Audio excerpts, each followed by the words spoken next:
হযরতে আমেনা বলেন আমি আমার শিশুর দিক তাকাইলাম, তাকানোর পর দেখলাম চেহারাটা মুহাম্মদ, নাকের দিক তাকাইলাম নাকটা মুহাম্মদ, গালের দিক তাকাইলাম গালটা মুহাম্মদ। নামের অর্থ মুহাম্মদ নয়, গুণের অর্থ মুহাম্মদ। মুহাম্মদ শব্দের অর্থ প্রশংসিত। অর্থ কি? সবাই বলেন অর্থ কি? হযরতে আমেনা বলেন আমি আমার শিশুর থুতনির দিক তাকাইলাম, থুতনিটা প্রশংসিত। গালের দিক তাকাইলাম, গালটা মুহাম্মদ। ঠোঁটের দিক তাকাইলাম, ঠোঁটটা মুহাম্মদ। হাসির দিক তাকাইলাম, হাসিটা মুহাম্মদ। কান্নার দিক তাকাইলাম, কান্নাটাও মুহাম্মদ। চোখের দিক তাকাইলাম, চোখটা মুহাম্মদ। চাহনির দিক তাকাইলাম, চাহনিটাও মুহাম্মদ। কপালের দিক তাকাইলাম, কপালটাও মুহাম্মদ। মাথার দিক তাকাইলাম, মাথাটা মুহাম্মদ। চুলের দিক তাকাইলাম, চুলটা মুহাম্মদ। আল্লাহু আকবার, আল্লাহু আকবার, আল্লাহু আকবার, আল্লাহু আকবার। কানের দিক তাকাইলাম, কানটা মুহাম্মদ। কানের দিক তাকাইলাম, কানটা মুহাম্মদ। গলার দিক তাকাইলাম, গলাটাও মুহাম্মদ। সিনার দিক তাকাইলাম, সিনাটাও মুহাম্মদ। পেটের দিক তাকাইলাম, পেটটা মুহাম্মদ। উরুর দিক তাকাইলাম, উরুটাও মুহাম্মদ। হাত পায়ের দিক তাকাইলাম, হাত পাটাও মুহাম্মদ। হযরতে আমেনা বলেন আল্লাহ, এমন কি শিশু তুমি আমাকে দিলা যেই শিশুর সব কিছুই মুহাম্মদ। হযরতে আমেনার অন্তরে আল্লাহ পাক রব্বুল আলামিন ভাইলা দিলেন, ও আমেনা রে, যেই শিশুর সব কিছু মুহাম্মদ, এমন দামি শিশুর নাম আর আলাদা রাখবা অন্যটা কেন? আর আলাদা নাম রাখবা কেন? ওর আপাত মস্তক যেহেতু মুহাম্মদ, এক কাজ করো না, ওর নামটাও রাইখা দাও মুহাম্মদ। ওর নামটাও রেখা দাও মুহাম্মদ। এই জন্য হযরতে আমেনা বলে হ্যাঁ হ্যাঁ হ্যাঁ, আমাকে স্বপ্ন দেখানো হয়েছিল। এই শিশু যখন আমার গর্ভে ছিল তখন আমি স্বপ্নে দেখেছিলাম ওর নাম রাখবা মুহাম্মদ। কেন কেন কেন? তাই যার সব কিছু সুন্দর তার নামটাও সুন্দর লাগবে। এই জন্যই তো নবীজির চেহারার মতো চেহারা আল্লাহ দুনিয়াতে দ্বিতীয় কাউকে যেমন বানান নাই, নবীজির নামের মতো সুন্দর নাম আল্লাহ পাক রব্বুল আলামিন অন্য কাউকে দেন নাই। একটু চিৎকার দিয়া বলেন সুবহানাল্লাহ। এ শুধু নবীজির অন্যান্য দুনিয়ার মানুষদের কথাই না, আপনি যদি নবীজির বংশগুলা একটু দেখেন, সবার বংশের সবার নামগুলা যদি দেখেন, আপনি খেয়াল করে দেখবেন নবীজির যে সুন্দর আরো কারো নাম পাওয়া যায় না। যেমন আমি আপনাদেরকে একটু শোনাইতেছি, আমাদের নবীজির নাম মুহাম্মদ, নামগুলা শুনবেন আর খেয়াল করবেন নবীজির যে সুন্দর কোনো নাম পাওয়া যায় কিনা। আমার নবীর নাম হাদিকুল ফখর রাসূল ইমামুল আম্বিয়া সাইয়্যিদুল আম্বিয়া সাইয়্যিদুল খালায়েক আহমদ মুজতাবা মুহাম্মদুর রাসূলুল্লাহ সাল্লাল্লাহু আলাইহি ওয়াসাল্লাম। তার পিতার নাম আব্দুল্লাহ, তার পিতার নাম আব্দুল মুত্তালিব, তার পিতার নাম হাশিম, তার পিতার নাম আব্দুল মুনাফ, তার পিতার নাম কুসাই, তার পিতার নাম কিলাব, তার পিতার নাম মুররা, তার পিতার নাম কাব, তার পিতার নাম লুই, তার পিতার নাম গালিব, তার পিতার নাম ফিহর, তার পিতার নাম মালিক, তার পিতার নাম নজর, তার পিতার নাম কিনানা, তার পিতার নাম খুজাইমা, তার পিতার নাম মুদরিকা, তার পিতার নাম ইলিয়াস, তার পিতার নাম মুদার, তার পিতার নাম নিজার, তার পিতার নাম মাদ, তার পিতার নাম আদনাব, তার পিতার নাম উদাদা, তার পিতার নাম মুকাব্বির, তার পিতার নাম নাহুর, তার পিতার নাম তাইরাহা, তার পিতার নাম ইয়ারুব, তার পিতার নাম ইয়াশতুব, তার পিতার নাম নাবিদ, তার পিতার নাম হযরতে ইসমাঈল,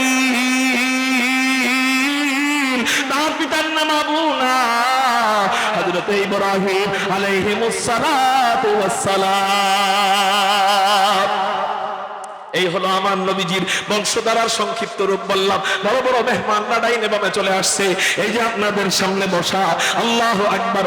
আল্লাহ যেন আল্লামা মামুনুল হক সাহেবের গলাটা ওনার ভিতরে দিয়ে দিছে। ঠিক না বে ঠিক? এলাকার জামাই, এলাকার কি জামাই, জামাই জামাইয়ের ওয়াজ এটা আকর্ষণ নিয়ে শুনতে হয়। কি কোন আপনারা? আমরা ইনশাআল্লাহ বয়ান শুনবো। মা আল্লামা মামুনুল হক সাহেবের পরে মা দইরা রাখা চারটি গানি কথা আল্লাহ আমারে তৌফিক মাত্র দিল। কারণ আমি একটু আগে গলা ভাঙ্গা ছিল, একটু আগে আপনাদের সামনে খাড়ায় আমি কিন্তু ওয়াজ 3-4 বার আস্তে করে লাইছি। দাঁড়ায় দাঁড়ায় জিকির করার সময় শের কইছি না একটা, তখন গলা ভাঙ্গা ছিল না, এখন গলা ঠিক হইলো কেমন? এটা আল্লাহর দেওয়া নেয়ামত, আপনাদের দোয়া। হুজুরের পরে আমি পলাইছিলাম, আমার নাম কইছিল কিন্তু আমি পলাইছিলাম। কেন? আমি হুজুরের পরে কি সম্ভব নাকি ধরে রাখা? অন্য কেউ থাকলে এ বইব, কিন্তু মুরব্বীদের আদেশ তোমারই বসতে হবে, কি আর করার। বসছি, আলহামদুলিল্লাহ। যেই কয়টা কথা বলতেছি আল্লাহ আমাকে শক্তি দিচ্ছেন বিদায় বলতে পারতেছি, তাহলে আমার গলা ভাঙা ছিল, এখন আলহামদুলিল্লাহ আবার ভাঙা যেতে পারে। বড়রা যেহেতু চলে আসছে, বড় বড় বক্তারা চলে আসছে, এখন কারেন্ট এসে গেলে আর জেনারেটরের দাম থাকে না, ঠিক নেই? আপনারা দেখা যায় অনেক স্বার্থপর, এতক্ষণ ওয়াজ শুনে এখন কোন ঠিক আসলে জেনারেটর বানাই নিলেন আমারে। শোনেন, আমরা বয়ান ব্যক্তি বিশেষ কাউকে দেখতে বা কারো বয়ান ব্যক্তি বিশেষ কারো বয়ান শুনতে আমরা কেউ আসি নাই, ঠিক না ভাই? এটার প্রমাণ হযরত চলে যাওয়ার পরেও আমরা স্বতঃস্ফূর্তভাবে আমাদের ওযু ইস্তেঞ্জা কাজ সেরে চলে আসছি, ঠিক না ভাই? ঠিক। ইনশাআল্লাহ আমরা একটা ওয়াদা দেই যে আমরা হযরতের মোনাজাতের আগ পর্যন্ত, আখেরি মোনাজাত, নেত্রকোনায় এত বড় মোনাজাত আবার কবে হবে বলা যাবে না, ঠিক না ভাই? ঠিক। একজনের আমিন তো কবুল হবে। কি বলেন? আপনার মনের দুঃখ, আপনার মনের কথা আল্লাহর কাছে বলবেন, কারো না কারো আমিনের উসিলায় আজকের আপনার আমিনটাও আল্লাহ কবুল করে ফেলবে। এই জন্য একটা ওয়াদা দিতে পারেন কারা? জরুরতে তো যাবই, ইনশাআল্লাহ আমরা শেষ মোনাজাত পর্যন্ত থাকবো কারা কারা? আল্লাহু আকবার বলে দুই হাত আল্লাহর কাছে থাকবো ইনশাআল্লাহ। আল্লাহ তুমি কবুল করো, হাত নামান। আরেকটা ওয়াদা আপনারা দিতে পারবেন কারা? শোনেন, আমি জামিয়া শাহিদিয়া আসছি দেখা হুজুরের পক্ষে বলতেছি তা না, সারা বাংলাদেশে মুরব্বীদের ব্যাপারে বলি। বিশেষ করে যেই এলাকায় যেই মুরব্বীর নেতৃত্ব চলে সেই এলাকায় সেই মুরব্বীর কথা বলা, এটা উনি হক রাখে। আমি আপনাদেরকে বলতে চাই, আমাদের এই নেত্রকোনা অঞ্চলের জন্য না, সারা বাংলাদেশের জন্য একটা বিশাল বড় নেয়ামত আল্লামা শায়েখ জিয়াউদ্দিন হাফিজাহুল্লাহ। একজন মুসাল্লাম বুজুর্গ, জীবনে কাউকে ঠকায় নাই, জীবনে মিথ্যা বলে নাই, জীবনে কখনো কাউকে গালি দেয় নাই। বাংলার সিংহ পুরুষ হুসাইন আহমদ মাদানী থাকতে অনেকে কদর করে নাই, চলে যাওয়ার পরে কাঁদছে। আল্লামা আহমদ শফি রহমতুল্লাহ আলাইহি চলে যাওয়ার আগের দিন ওনার বিরুদ্ধে আন্দোলন করছে কিছু পোলাপান। যারা করছে আমি তাদেরকে অযৌক্তিক কারণে করছে তা বলি না, যদি যৌক্তিক কারণেও করে, কিন্তু তারা হুজুর যখন ইন্তেকাল করলেন, ইন্তেকালের পরে আবার তারাই কান্নাকাটি শুরু করে দিচ্ছে, ঠিক না ভাই? ঠিক। অতএব আমাদের জিন্দা শাহজালাল আল্লামা শায়েখ জিয়াউদ্দিন হাফিজাহুল্লাহ যতদিন এখানে থাকবে, আল্লাহ যতদিন ওনাকে রাখবেন, ওনার নেতৃত্বে আমরা ইসলামী হুকুমত কায়েমের জন্য, হযরত যদি আমাদেরকে রক্ত দিতে ডাক দেয়, শাহাদাতের সুধা পান করার জন্য, ইসলামকে হেফাজত করবার জন্য, আল্লাহর দ্বীন কায়েমের জন্য, হকমে নবুয়তের চেয়ারকে সমুন্নত করবার জন্য আল্লামা জিয়াউদ্দিন চাঞ্চাই হযরতের নেতৃত্বে রক্ত দিতে রাজি আছেন কারা কারা? আল্লাহু আকবার, দুই হাত আল্লাহর।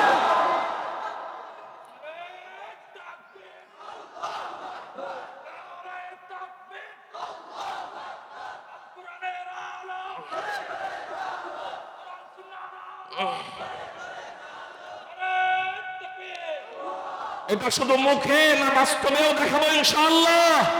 আল্লাহ তুমি কবুল করো বলি আমিন। মুহতারাম হাজিরিন, আমার কথা শেষ। হযরতে আমেনা চিন্তা পড়ে গেলেন, এত সুন্দর শিশুর নাম কি রাখা যায়? যেমন তার চেহারা তেমন তার নাম। এজন্যই হযরতে হাসান বিন সাবিত কবিতা বলে, আজমানু মিন কালাম তালিদিন নিসা। ও রাসূল, পৃথিবীর কোন মা আপনার চেয়ে সুন্দর সন্তান জন্ম দিতে পারে নাই। একটু চিৎকার দিয়ে বলেন না সুবহানাল্লাহ। এই হলো আমার নবীর চেহারা। আপনার আরেকটা প্রশ্ন জাগতে পারে, এই প্রশ্নের উত্তর দিয়ে বয়ান। হুজুর, আওয়ামী লীগের লিডারের প্রশংসা আওয়ামী লীগরা করবে, ঠিক না ঠিক? বিএনপির নেতার প্রশংসা বিএনপিরা করবে, আওয়ামী লীগের প্রশংসা বিএনপিরা করে না, বিএনপির প্রশংসা আওয়ামী লীগ করে না। মুহতারাম হাজিরিন, আমাদেরকে নাস্তিকরা প্রশ্ন করতে পারে, ওই অমুসলিমরা প্রশ্ন করতে পারে, তোমাদের লিডার মুহাম্মদুর রাসূলুল্লাহ সাল্লাল্লাহু আলাইহি ওয়াসাল্লামের প্রশংসা তোমরা নিজেরাই করো, আমরা করি না? প্রশ্ন করতে পারে, ঠিক না বেঠিক? আমরা বলবো না না না, আমার নবীজির প্রশংসা তৎকালীন জামানার শুধু মুসলমানরাই করতো না, বহু কাফের, বহু অমুসলিমরা, বহু ইহুদিরা আমার নবীর শুধু চেহারা দেখা দেখা কালেমা পড়ে মুসলমান হয়ে গেছে। যেমন একটা হাদিস আপনাদের সামনে বলি, তিরমিজি শরীফের হাদিস। হযরত আব্দুল্লাহ ইবনে সালাম বর্ণনা করেন। হযরত আব্দুল্লাহ ইবনে সালামকে, আব্দুল্লাহ ইবনে সালাম ছিলেন ইহুদিদের পণ্ডিত, ইহুদিদের আলেম। উনি তাওরাতের আলেম ছিলেন, উনি জাবুরের আলেম ছিলেন, উনি ইনজিলের আলেম ছিলেন। হযরত আব্দুল্লাহ ইবনে সালাম বলেন, মক্কা শরীফ থেকে মুহাম্মদ নামে এক ব্যক্তি মদিনা শরীফে হিজরত করে আসলো। লোকেরা তাকে দেখার জন্য ভিড় করা আরম্ভ করলো। আমার মনের ভিতরে এই কথা বাস্তবায়ন হলো, আমি একটু দেখতে যাই। এবার আপনারা বলেন, সাধারণ জনগণের যাচাই বাছাই আর আলেমের যাচাই বাছাই এক? সাধারণ জনগণের যাচাই বাছাই আর আলেমের যাচাই বাছাই এক? সাধারণ জনগণ লেংটাটারে দেখা কয় এটা পীর, সাধারণ জনগণ দেখতে দরবেশ দেখা যায়, কোরআন হাদিসের বিরোধিতা করলো এরা তাবলীগের আমির বানায় দেয়। ঠিক না বেঠিক? বাস্তবে ওরা সন্ত্রাস। হাসিনা থাকতেও আমাদেরকে হত্যা করেছিল, হাসিনা থাকতেও আমাদের বুকের উপর পাথর মেরেছিল, হাসিনা থাকতেও ওরা আমাদেরকে ওই তুরাগ নদীতে চুবায় মারছিল। এরাও বর্তমানে আমাদেরকে রাতের অন্ধকারে হত্যা করতে যায়। মুহতারাম হাজিরিন, সবাই বৈষম্যর কথা বললো, আমরা বৈষম্য দূর করব। যদি ইহুদিরা বলে বৈষম্য হয়, আমরা বৈষম্য দূর করে দিব। যদি খ্রিস্টানরা বলে বৈষম্য হয়, আমরা বৈষম্য দূর করে দিব। যদি হিন্দুরা বলে বৈষম্য হয়, আমরা বৈষম্য দূর করব। কিন্তু কোন স্বৈরাচারের দোষর এটা আপিরা যদি আইসা বলে আমাদের সাথে বৈষম্য হয়, আমরা বৈষম্য দূরের বদলে জুতা পিটা করব। কারণ স্বৈরাচারের দোষরদের সাথে কোনো আমাদের সম্পর্ক নাই, স্বৈরাচারদের সাথে কোনো সম্পর্ক ইনশাআল্লাহ। সন্ত্রাস কারা এটা প্রমাণ করে দিছে এটা তিরা নিজেরাই। মামলা দিতে আসছিল আল্লামা আব্দুল হামিদ পীর সাহেব মধুপুরীর বিরুদ্ধে, মামলা দিতে আসছিল বাইতুল মুকাররমের খতিব, বিনয়ের এক ভান্ডার আল্লামা মুফতি আব্দুল মালিক হাফিজাহুল্লাহর বিরুদ্ধে। আল্লাহ পাক রব্বুল আলামিন বুখারী শরীফের মাধ্যমে নবীজির মাধ্যমে জানায় দেয়, মান আদালি ওয়ালিয়ান ফাকাদ আযানতুহু বিল হারব। আল্লাহ ওয়ালাদের সাথে যারা দুশমনি করে তাদের সাথে যুদ্ধের ঘোষণা আল্লাহ নিজে দিয়ে দেয়। আল্লাহর সাথে যুদ্ধ, আল্লাহ ওয়ালাদের সাথে দুশমনি কইরা, আল্লাহর বন্ধুর সাথে দুশমনি কইরা আজ পর্যন্ত কেউ টিকতে পারছে? কিয়ামত পর্যন্ত পারবে? শুনেন শুনেন শুনেন, এই সমস্ত গুনাহের শাস্তি আল্লাহ দুনিয়ার থেকে শুরু করে দেয়। এই সমস্ত গুনাহের শাস্তির মধ্যে একটা গুনাহ হলো আল্লাহ ওয়ালাদের সাথে দুশমনি করা। কারণ তার সাথে যুদ্ধ করে আল্লাহ ক্ষমতাধর বাদশাহরা টিকে থাকতে পারে নাই। ক্ষমতাধর বাদশাহ ফিরআউনকে আল্লাহ পানির মধ্যে চুবাইয়া মারছে। ক্ষমতাধর বাদশাহ নমরুদকে আল্লাহ ল্যাংড়া বসা দিয়ে আর জুতার বাড়ি দিয়ে মারছে। ক্ষমতাধর বাদশাহ নমরুদ যদি আল্লাহ মারতে পারে, সেই আল্লাহ এখন আছে না নাই? ক্ষমতাধর নেতা আবু জাহেলকে যখন আল্লাহ মারে, বড় কোন বীর মুজাহিদের মাধ্যমে মারতে যায় না। আল্লাহ পাক রব্বুল আলামিন যখন মারে, বড় বীর মুজাহিদকে ব্যবহার করেন না। হযরত ওমর মারতে চায় কিন্তু মারতে পারেন না, হযরত ওসমান মারতে চায় কিন্তু মারতে পারেন না, হযরত আলী মারতে যায় কিন্তু মারতে পারেন না। কিন্তু আল্লাহ যুদ্ধ যখন শুরু হয়ে যায়, আল্লাহ পাক রব্বুল আলামিন নাবালেগ দুইজন শিশুর মাধ্যমে আবু জাহেলকে হত্যা করে জাহান্নামে পাঠিয়ে দেয়। এই ঘটনার থেকে আমরা কি বুঝতে পারি? যে আল্লাহ যখন যুদ্ধ করবে বড় বীর মুজাহিদকে ব্যবহার করবেন না। আল্লাহ যখন যুদ্ধ করে ছোট গো মাধ্যমে আল্লাহ শেষ করে দিতে পারে। দূরে যাইতে হবে না, চলে আসেন কাছে। হাসিনার বিরুদ্ধে আল্লাহ যুদ্ধে নামার আগে এই হাসিনা কি করছিল? আল্লাহ ওয়ালাদের সাথে দুশমনি করেছিল। ইসকনের লিডারদেরকে গ্রেফতার করে নাই, কাদিয়ানীদের লিডারদেরকে গ্রেফতার করে নাই, মুরগি চোরাদেরকে গ্রেফতার করে নাই, টাকা চোর, গম চোর, টিন চোর, আলু চোরদেরকে আসলের করে রেখা রেখা বাতাস করতো, এদেরকে গ্রেফতার করে নাই। গ্রেফতার করছে কাদেরকে? আল্লাহ ওয়ালাদের লিডার শেখুল হাদিস আল্লামা আজিজুল হক রাহমাতুল্লাহি আলাইহিকে গ্রেফতার করেছিল। কাদেরকে? আল্লাহ ওয়ালাদের লিডার ফজলুল হক আমিনী রাহমাতুল্লাহি আলাইহিকে গ্রেফতার করেছিল। কাদেরকে? আয়েদে মিল্লাত আল্লামা জুনায়েদ বাবুনগরী রাহমাতুল্লাহি আলাইহিকে গ্রেফতার করেছিল। কাদেরকে? বাংলার বীর মুজাহিদদের এক জিন্দা শাহজালাল বীর সিপাহ সালার শেখুল হাদিস ইবনে শেখুল হাদিস আল্লামা মাহবুবুল হক সাহেবকে এই সমস্ত আল্লাহ ওয়ালাদেরকে যখন গ্রেফতার কইরা জেলের মধ্যে রিমান্ডের মার দেওয়া শুরু করে দেয়, পুরা ভারত ওর পক্ষে, সমস্ত সেনাবাহিনী ওর পক্ষে, বিমান বাহিনী ওর পক্ষে, নৌবাহিনী ওর পক্ষে, সামরিক বাহিনী ওর পক্ষে। বিএনপির নেতাদেরকে কণ্ঠেসা করে ফেললো, জামাতের নেতাদেরকে কণ্ঠেসা করে ফেললো, জাতীয় পার্টির নেতাদেরকে কণ্ঠেসা করে ফেললো, হুজুরদেরকে জেলের মধ্যে নিয়ে গরুর রশি দিয়া পিটানো আরম্ভ করে দিল। এই মুহূর্তে আল্লাহ যুদ্ধ শুরু হয়ে গেল। আল্লাহ যখন যুদ্ধ শুরু করে দেয়, ওই যে বলছিলাম আল্লাহ যখন যুদ্ধ করে বড় কোনো ব্যক্তির ব্যবহার আল্লাহ করেন না, বড় বীর মুজাহিদকে আল্লাহ ব্যবহার করেন না, বড় রাজনৈতিক দলকে আল্লাহ ব্যবহার করেন না। আল্লাহ স্কুল কলেজের মাদ্রাসার ছোট ছোট নাবালক শিশুদের মাধ্যমে এমন এক গণঅভ্যুত্থান উঠে দেয়, এক গণঅভ্যুত্থানে এক এক সেই বাচারকে জুতা পিটা দিয়া দিয়া কুত্তার শিয়ালের মতো দেশ সারা করে।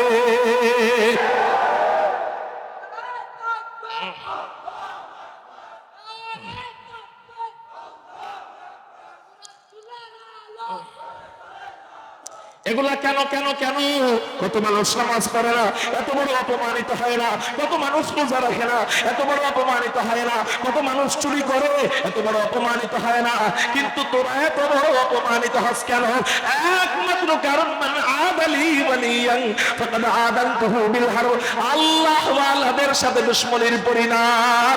এই জন্য এত বড় অপমান আল্লাহ তোদেরকে করে। তোরা বাপকে বানাইতে চাইছস জাতির পিতা, জনগণ বানায় দিছে জুতার পিতা।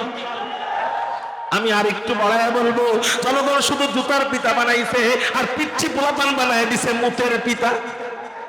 পোলাপান যেখানে মূর্তি পায়, ওই শেখ মুজিব লানাতুল্লাহর মূর্তি যেখানে পায় ওখানে ল্যাংটায় পেশাব করে, ঠিক না বেঠিক? যেখানে আপনার ওই হাসিনা স্বৈরাচারের ছবি পায় ওখানে ল্যাংটায় পেশাব করে। কেন কেন এত বড় অপমান? 2 দিন আগে তোরা টাকার বিছানায় ঘুমাইছস, এখন ঘুমাস ওই কলা পাতায় ঘুমানোর জায়গা পাস না। সারা জীবন নৌকা নৌকা বলতে বলতে মুখ দিয়া ঘুমের ভিতরে নাক ডাকার ভিতরে নৌকা বাইর হয়তো গো, অথচ সেই নৌকা দরবেশ সালমান এফ রহমান রে মুক্তি দিতে পারলো না, নৌকার মধ্যেই ধরা খাইছে, ঠিক না বেঠে? শুধু নৌকার মধ্যে ধরা খায় নাই, লুঙ্গি একটা পড়ছিল মাশাআল্লাহ দিলে, এই লুঙ্গি কলার যখন ধরে টান দিছে এই মুহূর্তে লুঙ্গির মধ্যে কাম সেরে লাইছে। এত বড় অপমান তোদের জন্য আল্লাহ এক আদাবিগত টয়লেট করার জায়গাটাও রাখে নাই, জিল্লতের সাথে রাখছে, লুঙ্গির মধ্যে টয়লেট করে দেস। এত বড় অপমান কেন?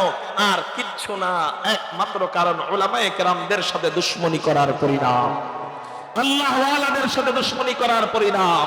কারণ নবীজি বলেন কোন আলেমান, তুমি যদি জান্নাতে হইতে চাও তাহলে আলেম হও, যদি আলেম হইতে না পারো আও মুতাআল্লিমান, আলেমের ছাত্র হও, যদি ছাত্র হইতে না পারো আও মুস্তাঈনান, আলেমদেরকে সাহায্য করো, যদি সাহায্য করতে না পারো আও মুহিব্বান, আলেমদেরকে মুহাব্বত করো, যদি মুহাব্বত করতে না পারো শোনো শোনো ওয়ালা তাকুন খামিসান ফাতাহলিক, 5 নাম্বার হয় না, মানে মুহাব্বতের বিপরীত হলো উলামা বিদ্বেষী, আলেম বিদ্বেষী হয় না, ফাতাহলিক, আল্লাহ তোমাকে ধ্বংস করে দিবে। ধ্বংস করবে কে? কাদেরকে? প্রশ্ন, ধ্বংস করবে কে? কাদেরকে আল্লাহ ধ্বংস করবে? আলেমদেরকে না, পিডামো মিয়া তাদেরকে ধ্বংস করবে।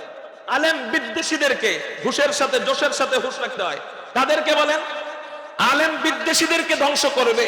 ধ্বংস করবে কে? এটা সবার বলা দরকার। ধ্বংস করবে কে? কাদেরকে ধ্বংস করবে? বলছেন কে? নবীজি বলেন, বলছেন কে? আলেমদের সাথে দুশ্মনী করলে, এদের বিরোধিতায় লাগলে, এদের সাথে বিদ্বেষ রাখলে ধ্বংস করবেন আল্লাহ, বলছেন নবীজি। ধ্বংস করবেন আওয়ামী লীগ, ধ্বংস করবে বিএনপি, ধ্বংস করবে হুজুররা, এটা বলে নাই। ধ্বংস করবেন ডাইরেক্ট আল্লাহ, বলছেন নবীজি। এই ধ্বংসের সময় যখন এসে যায়, পিপিলিকার পাখা গজায় মরিবার পরে, ধ্বংসের সময় যখন হাসিনার চলে এসেছিল, বেশি উড়া শুরু করে দিছিল। বেশি উড়াটাই ওর ধ্বংসের কারণ হয়ে গিয়েছে। আল্লাহ টাস করে ধ্বংস করে দিচ্ছে। খেয়াল করেন, এবার ধ্বংসের আলেমদের সাথে দুশ্মনী করলে ধ্বংস করবে কে? অতএব এটা 2 দিন আগে অথবা 2 দিন পরে। আল্লাহ আওয়ামী লীগকে ধ্বংস করছে 2 দিন আগে, এবার বাকি রয়েছে তাঁতিরা। বাকি রয়েছে কারা? খেয়াল করেন, বাকি রয়েছে কারা? এরা কিন্তু আওয়ামী লীগের ফুটা বাচ্চা। খেয়াল করেন, এই তাঁতির যে কয়টা লিডার আর নেতা আছে সবগুলা আওয়ামী লীগ করছে। ওই এরতেজা নাকি, উসামা, আরো কি কি আছে এগুলা সব আওয়ামী লীগের সাথে পোস্টারের ছবি আছে সুন্দর সুন্দর। আবার অনেকে নাকি রুমেও ধরা খাইছে শুনছি। আল্লাহ হেফাজত করুক বলি আমিন। মুহতারাম হাজিরিন, তো বলতেছিলাম আল্লাহ মূলটারে ধ্বংস করে দিছে, এবার অন্য নামে একটা বাকি ছিল। কারণ আল্লাহ ভালোটারে একটু সুযোগ দেয়, ভালোটারে কি দেয়? সুযোগ দেয়। আপনার